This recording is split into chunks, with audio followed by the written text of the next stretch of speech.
Ang ating topic ay,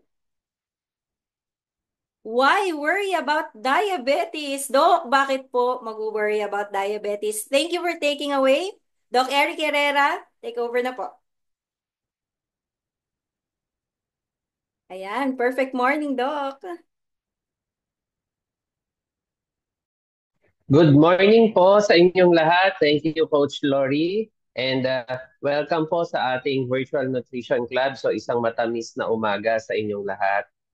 Napakatamis na usapan ang pag-uusapan natin ngayon. At kaakibat nitong matamis na usapan na ito ay ang sakit na pwede niyang idulot. At ito ay ang diabetes. At bakit nga ba kailangan natin alagaan or mag-alala na kailangan nating pangalagaan at iwasan na magkaroon ng uncontrolled na diabetes. Okay, pero bago yan, magpapakilala po muna ako. So, sa mga first-timers, so ito po ako dati. We started Herbalife 2014. I weigh 209 pounds. Madaling mapagod, hinihingal. So I feel old for my age. Sabi ko, hindi bagay yung nararamdaman ko. Baka mamatay ako agad, wala pa akong career. So buti na lang along the way, na-meet namin ng Herbalife na doon ko na-realize, despite the busy schedule pala, pwede pa rin, no? Na makakain ng healthy at maalagaan ng ating katawan, hindi mapabayaan ng ating katawan. As a doctor, medyo busy ang schedule, kaya mahalaga, no? Na ang ating kalusugan ay pinangangalagaan din. Okay? So dahil dyan, nag-take kami ng shake consistently, aloe, tea, and shake. I lost a total of 22 pounds at 4 inches sa aking waistline. At doon ko nalaman na hindi lang pala pag-take ng shake, meron din palang community kagaya ng VNC na sumama kami dahil ang daming learnings, no? Ang dami mong namimit na tao full of positive people, and aside from that, natututo pa tayo at nasi-share natin sa mga mahal natin sa buhay. At syempre, yung upcoming extravaganza natin. So last day na ng ticket kahapon. So I hope sa mga supervisors natin, no, na nakabay tayo ng ticket for that. So enough of me. So pag-usapan na natin ngayon ang ating topic. Next slide. Okay. So ano nga po ba ang diabetes? So ang diabetes po, ito po ay isang kondisyon na kung saan ang ating katawan ay mayroong problema sa pagproseso ng asukal na pumasok sa ating katawan para magamit natin ng tama. So may pumasok na asukal, ang problema, hindi natin siya nagagamit or napoproseso ng maayos. At kapag nangyari yon, doon tayo nagkakaproblema. Na eventually, kinalaunan pwede maghantong sa tinatawag na diabetes, which is yung sakit na mismo. Okay, next slide. Sige. So pag sinabing diabetes, actually may type 1 po yan. Yung type 1 diabetes, ito po yung common na nakikita sa mga bata. O yung tinatawag din na autoimmune diabetes. So sa simula po, itong mga bata na ito, nung pinanganak po sila, ang kanilang lapay ay may kakayahan, no, na iproseso yung asukal na pumapasok po sa kanilang katawan.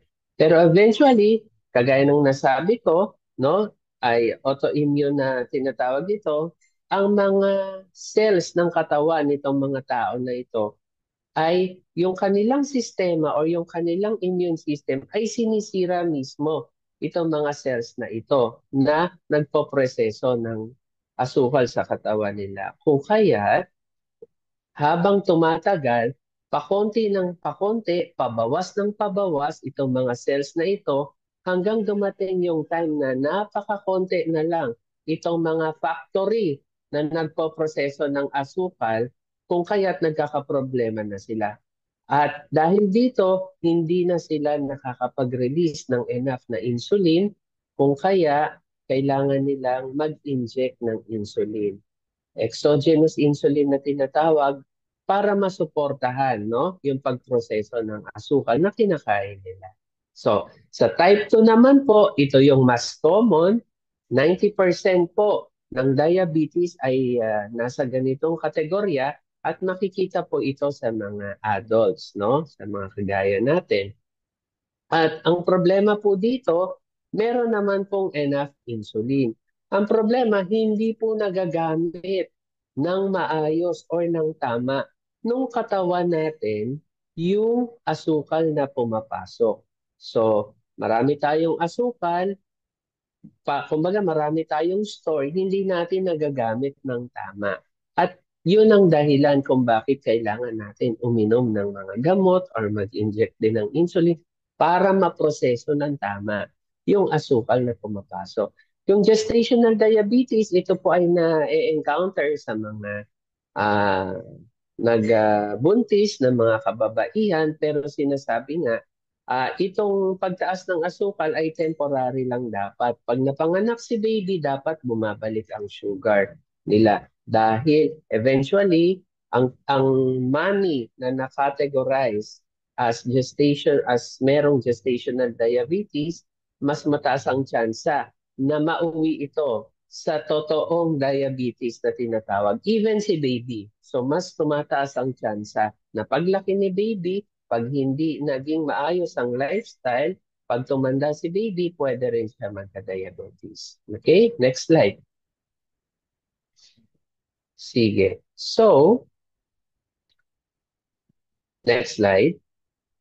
So, saan nga po ba ginagawa yung insulin natin? So, ang ating katawan, no, kapag napakain tayo ng maraming halo-halo or extra rice or anything na gawa sa simple carbohydrates, nagiging asukal po ito. At nagre-react po ang ating pancreas or ang ating lapay. Sa papanong paraan? Siya po ay nagre-release ng insulin base sa dami ng asukal na kinain natin. Kasi magpa-partner-partner po sila. Pag nag-partner-partner po sila, that's the time lang po na magagamit ng katawan natin yung asukal or yung sugar na present dun sa pagkain na kinain natin. So yun po ang gamit ng insulin. Kailangan nilang mag-partner doon sa asukal para magamit. Hindi makakapasok ang asukal sa katawan natin at magagamit ng katawan kung hindi dahil sa tulong ng insulin. At through the years, pag paulit-ulit po na na-exhaust or kumbaga nag-overtime or nag-overload parati ang ating lapay, that's the time po na napapagod po ito at eventually, pag hindi niya na kinakaya, doon po siya bumibigay. At kung marami na po, doon po nagkakaroon ng problema, yung tinatawag natin na diabetes. So sa diabetes, ang nasa-sacrifice po, unang-una ay ang lapay. No? Eventually, yung mga complications, nahahawa na yung ibang mga organ system. Okay? Next slide. So, pag-usapan natin po ulit. So type 1 diabetes, so makikita nyo doon sa green na line, nagsimula po siya ng normal, pero dahil si baby normal sa simula, pero habang tumatanda po siya, nauuwi po yan sa impaired fasting hanggang frank diabetes na po. So makikita nyo yung arrow, wala pong choice kung hindi dire-diretso po yan. No? Walang atrasan. Si type 2 naman po, makikita ninyo na nag-start siya, pwede normal. Eventually, napunta siya ng pre-diabetes. Eventually, napunta siya ng diabetes na category. Pero, kumbaga, from diabetes, pwede siyang umatras, no? Maging pre-diabetes so sa tulong ng mga gamot, no? So, at lifestyle, syempre. Si gestational diabetes, ganun din. So, ano lang ang kino-consider yung time frame through the time, no? Ang ating lifestyle at ating medications na tinatawag at ang ating physical activity na tinatawag. So, nandyan po sa baba yung mga category, kailan ba malalaman na normal pa at pre-diabetes at talagang diabetes na, no? So, siguro in a matter of ilang years, baka itong mga cut-off values na ito, baka mas bababaan pa. Kasi habang tumatagal, ang mga cut-off values ay pababa na. ng pababa, no? So, hindi natin masabi. So, depende sa mga pag-aaral, no? Na ginagawa nila sa kasalukuyan. Okay, next slide. So ano nga ba ang pogi or ganda points ng ating mga tao para magkaroon ng diabetes? So kung meron po tayong family history ng diabetes, nanay natin, tatay, lolo, no? So ang sinasabi kapag nanay at tatay ay may diabetes, 40% chance, no? Yung mga anak magkakaroon ng diabetes din. So, 40%. So, saan nakasalalay yung ibang porsyento? Nakasalalay ngayon doon sa anak, lifestyle ng anak, at physical activity ng anak, no? Sige. So, ano pa? Kung ang isang tao ay overweight or obese, so chances are, pwede niya rin pong makuha ang diabetes kung lalo na kung meron siyang family history no ng diabetes. So namana niya yung genes plus unhealthy lifestyle. So third is pag kulang tayo sa mga physical activity, hindi tayo ganong gumagalaw, so hindi ganong maganda yung circulation sa ating katawan. Next is yung race or ethnicity. So sinasabi tayo mga Asians, no? Mataas din po ang ating chance for having diabetes. And ano pa, yung previously identified, way back, nagloloko na yung tinatawag na impaired fasting glucose or impaired glucose tolerance or mataas yung HbA1c. Dati, kapag hindi pa nagamot at napabayaan, no, hindi natin na-monitor, eventually pwede po yan mag-lead sa diabetes at kailangan natin maggamot yan.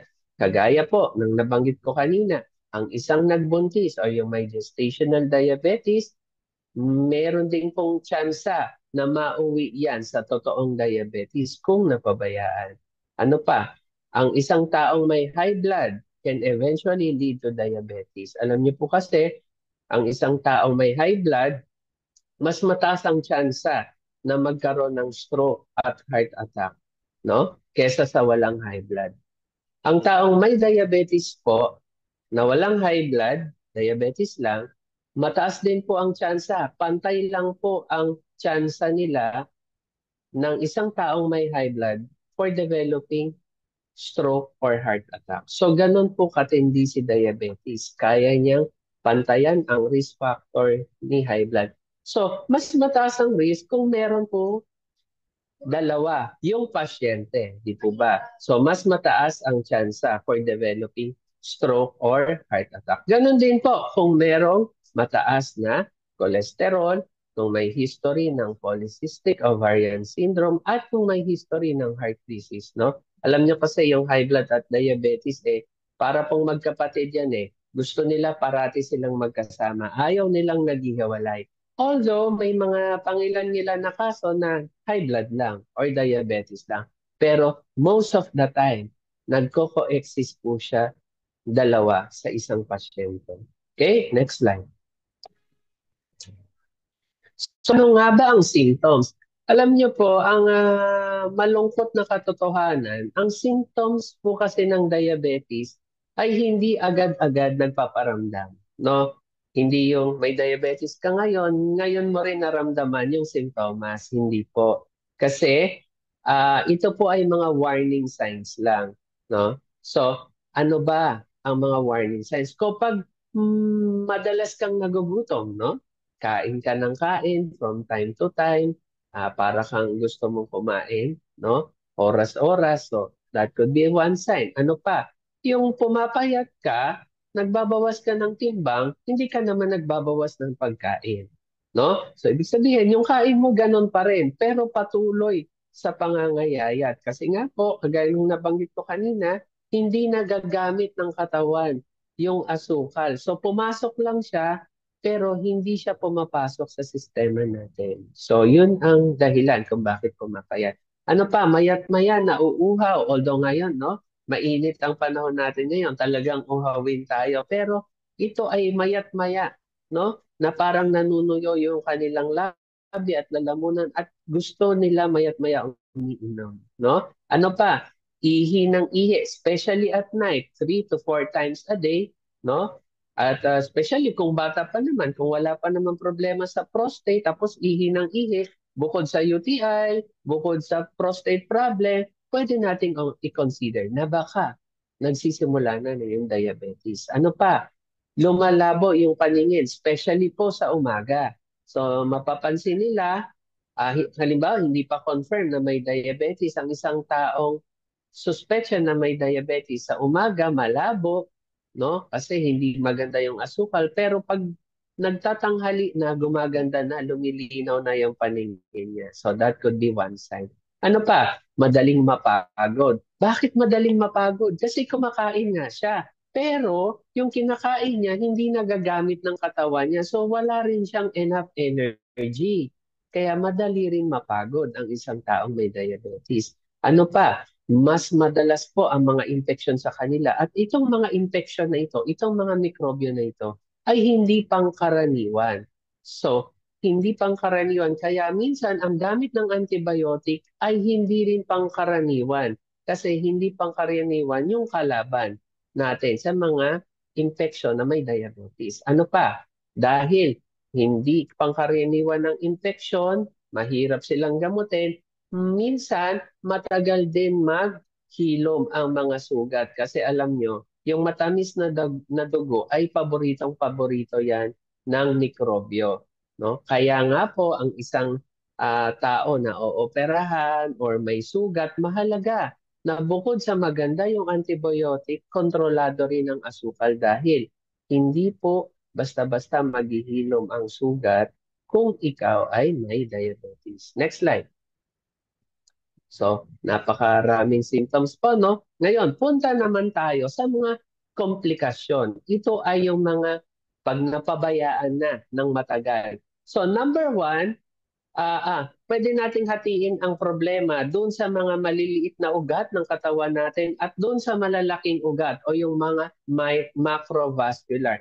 Doon sa microvascular, number one, pinaka-common po na tinatamaan ay yung kidney, no? Yung tinatawag na diabetic nephropathy. At ito eventually nagre-resulta sa end-stage kidney problem at nauuwi po sa dialysis. So ano pa? Yung tinatawag na diabetic retinopathy. Ang problema naman po yung sa retina ng mata. So kung last time no na kung present po kayo na pag-usapan natin ang eye health, so may diniscuss tayo ay tungkol doon ay retinopathy. So diabetic retinopathy ang isang cause ng retinopathy sa mata. So anong problema? Mataas na sugar ng mahabang panahon ay sinisira ang retina. At kapag nangyari po 'yon, again irreversible po 'yon. Wala na pong atrasan kasi magpo-progress po 'yon at eventually pwedeng mawala ang paningin ng pasyente. Sa neuropathy naman po, yung tinatawag na diabetic neuropathy, nagkakaroon sila ng parang tinutusok, no? Ng mga aspile, yung mga digits, yung mga dulo ng kanilang daliri or sa paa. So, ganun din po. Anong dahilan? Kasi yung mga neurons, yung mga cells, no? Sa nervous system natin, nadadamage dahil sa mataas na asukal. Sa mga macrovascular, so particularly sa utak, nasabi ko po kanina, tumataas ang tsansa ng stroke, no, ng isang taong may diabetes. Ganon din po ang heart attack. Kaya mapapansin nyo, isa sa mga complications yan. At ano pa, ang daloy ng dugo sa mga ugat, nagiging, anong tawag dito, hindi siya flexible, no, nagiging stiff, matigas. Kaya pagdaloy ng dugo, no, hindi maganda. Kung kaya minsan, ang kikita ninyo, nangingitim yung mga extremity. So, yung tinatawag na peripheral arterial disease. So, ang problema yung mga ugat mismo. So, napakaraming problema ng diabetes mula ulo hanggang paa. Bakit? Kasi walang parte ng katawan na hindi dinadaluyan ng ugat. At doon sa loob ng ugat na yon ay ang matamis na dugo na dumadaloy doon 24 hours, no? Kung hindi natin magagawa ng solusyon. Next slide. So, tandaan natin, ang asukal po ay nakaka-addict. And para lang po siya ng mga prohibited drugs na nakaka-addict din, no? And ang malungkot na katotohanan, pag ang isang tao ay nahulihan ng prohibited drug, yun pwede siyang ikulong, no? Kasi bawal yun kasi gumagamit siya ng addictive na substance. However, kapag ikaw nahuli, umiinom ng soft drinks or kumakain ng matamis, hindi naman tayo hinuhuli. Although, yung ginagamit natin is also addictive. Pero through time, dahil na-addict na nga po no, ang isang consumer doon, uh, fine-face niya or hinaharap niya yung consequence no ng pagiging addictive sa matamis no. So siguro kung pwede lang din ikulong no yung mga mahihilig sa matamis at masasama doon sa kulungan ako siguro marami ng guilty ano. Sige, buti na lang hindi no. Sige, next slide. So, tandaan natin, ang sugar, hindi lang po yan nakukuha sa may mga makulay na inumin. Present po yan sa mga tinapay, particularly yung mga white bread, sa mga cereal, sa mga juices, even sa mga ketchup, makikita niyo po yan. So, sugar is everywhere. Iba-iba lang po ang forma, iba-iba ang itsura, pero sugar pa rin po yun. So hindi lang po siya sa kanin nakikita. Nakikita po siya everywhere. Ingredient siya sa almost everything no, na pagkain natin. So check the label bago tayo mag-consume ng sugar sa ating mga pagkain. Next slide. So, ano nga ba ang recommended? So, ito mahalaga, tandaan po natin. So, iba po ang recommendation sa babae, iba ang recommendation sa lalaki, pero para simplehan ang mga bagay, ilan ba? So, dapat po ay 25 grams of sugar araw-araw. Gano'ng karami yon? 6 teaspoons of sugar daily. Hanggang ganon lang po. Mas maganda if you can consume less. If we can consume less, the better, lalo na kung meron tayong history or meron tayong pogi or ganda points no, for developing diabetes. So, the less sugar, the better po para maiwasan natin of developing diabetes. So, tandaan, 6 teaspoons or less, mas maganda. Sige, next slide. So, ano nga ba ang pwedeng maibigay ng mataas na sugar? So, hindi lang po may epekto sa panloob, may epekto rin po siya sa panlabas.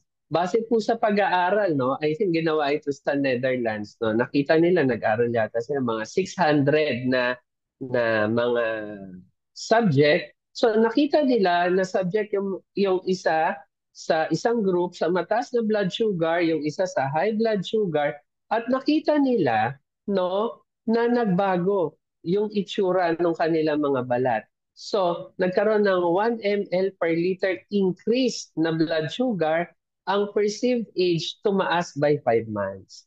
No? So, ang mataas na asukal ay nakaka-wrinkle at nakakatanda din. Kumpara dun sa may mga normal na sugar, maganda ang asukal. Kaya pansinin niyo po, kung mabilis nagre-wrinkle ang ating mga balat, check your sugar. Baka isa yun sa dahilan. No? Next slide. Ano pa? Ano pang pwedeng gawin? Nire-relate din po ang sugar for developing cancer, particularly breast cancer and colon cancer. Bakit? Ang sugar intake increases yung mga anong tawag dito? Inflammatory uh, happening sa ating katawan. And particularly, ito yung pinag-aaralan nila, na nililink nila with the other forms of cancer on study part pa rin sila, pero ang link na nakikita nila so far, particularly dito sa dalawa. Okay, next slide. So, tandaan natin, ang asukal, ano ang pwede niyang maibigay? Pwede niyang magbigay ng bilbil or belly fat. It promotes weight gain, pero wala po siyang nutritional value, walang nutrients na makikita dyan, walang minerals, walang proteins, and walang fibers. In short, hindi po siya healthy kainin. So kung hindi siya healthy kainin, dapat bawasan natin ang pagkonsumo niyan, no? Dahil wala po siyang nutritional value. Next slide. At marami pang problemang binibigay. Ano naman po ang ah, relationship ng sugar sa resistensya natin? Okay? So kung mapapansin niyo, bigyan ko kayo ng background, no? Ang isang taong may diabetes, sinasabi nila immunocompromised. Tama po. Bakit? Dahil yung mataas na sugar niya, pinapababa yung resistensya niya. Okay. So bigyan ko po kayo ng isang halimbawa. So ito po ay isang cell, no? So makikita niyo po diyan doon sa cell na 'yon, no? Meron siyang yung letter C po ay vitamin C, no? So yung vitamin C po mas pumapasok po doon sa cell yung vitamin C para tumaas yung resistensya ng cell overall yung katawan ng tao at malabanan ng infection, no? So ano naman po ang nangyayari kapag nag-introduce ng sugar? Yun pong space na nakaalat para sa receptor or pagpaparkingan ng vitamin C, inaagaw po siya nung sugar molecule. So kumbaga, nauunahan ni sugar molecule si vitamin C para dun sa parking space na yon. So ano ang resulta? Mas napupunuan nung sugar yung parking slot na nakalaan para kay vitamin C na makakatulong para tumaas yung resistensya. Kaya nga po, makikita nyo, yung vitamin C dito sa kaliwa, ang concentration niya 13 times lang kumpara doon sa 50 times concentration doon sa kaliwa na mababa ang sugar sa diet.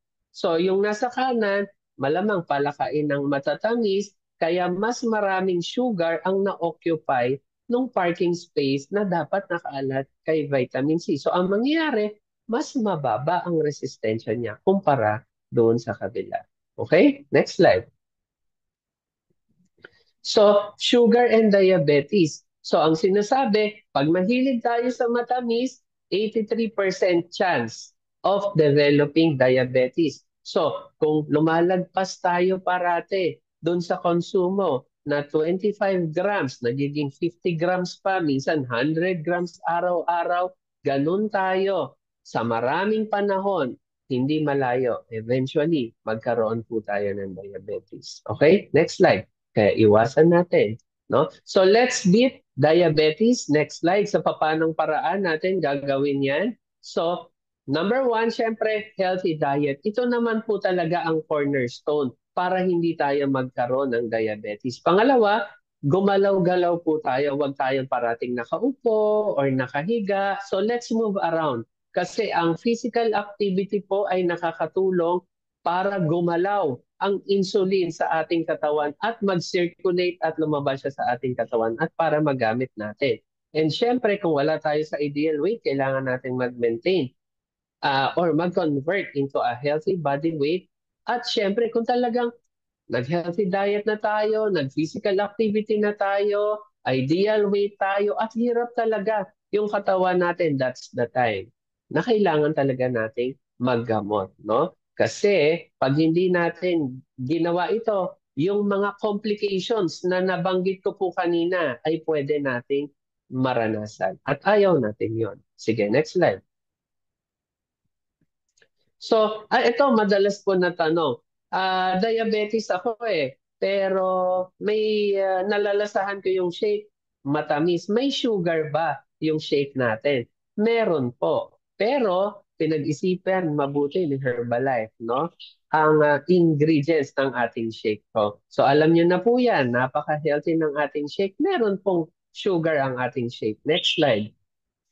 Pero ang kagandahan, ang sugar sa shake natin ay yung tinatawag na isang klase ng sugar which is fructose. Instead na yung normal na asukal, yung kulay puti, which is sucrose, no? So yung fructose po, mas matamis siya Kasi natural sugar po siya. Mas matamis siya than regular normal sugar. At dahil mas matamis siya, kumbaga, imbis na 1 teaspoon ang ilalagay mo, 1/4 teaspoon na lang. So less yung dami na kailangan mo. Kasi naturally sweet siya. So therefore, mas less yung kailangan mo.